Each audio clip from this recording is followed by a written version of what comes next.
पहला अपन अमरूद का लेते हैं। आपने बहुत अच्छा सवाल किया। बहुत सारे किसान भाइयों की ये समस्या रहती है। अमरूद में आप देखेंगे कि साल में 2 से 3 बार फूल आता है। यानी फरवरी में भी फूल आएगा, फिर उसके बाद गर्मियों में फूल आता है और इस समय भी फूल आने की शुरुआत हो रही है। तो आपका ये शुरुआत वाला जनवरी फरवरी का जो फूल था वो इस समय फल में बदल गया है।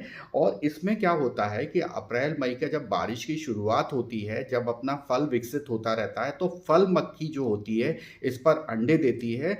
और उसमें से जो निकलने वाला कीड़ा होता है, वो मक्खी का जो मैगेट होता है वो अंदर चला जाता है और अंदर ही अंदर विकसित होता रहता है और साथ ही साथ फल भी विकसित होता रहता है। और बारिश के समय जब फल बड़ा हो जाता है तो मैगेट जो होता है वो अंदर ही अंदर फल को नुकसान करता है। तो बाहर से अपन को इसमें कीड़ा नहीं लिखता है, लेकिन जब बारिश के मौसम में जब अपन फल तोड़ के खाते हैं तो उसके अंदर कीड़ा निकलता है। तो ये फल मक्खी का प्रकोप है।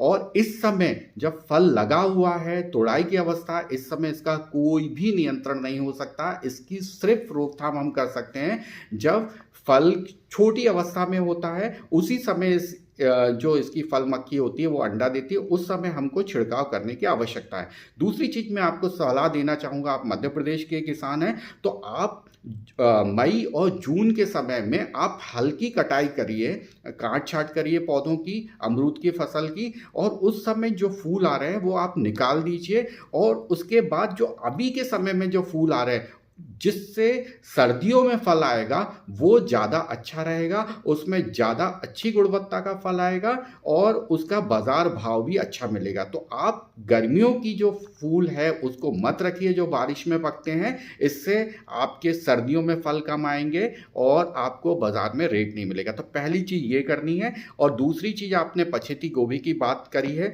पछेती गोभी के लगाने का बिल्कुल अभी समय लगभग 15 एक दिन में समय है, आप इसको लगा लीजिए। पछेती गोभी भी आप लगा सकते हैं।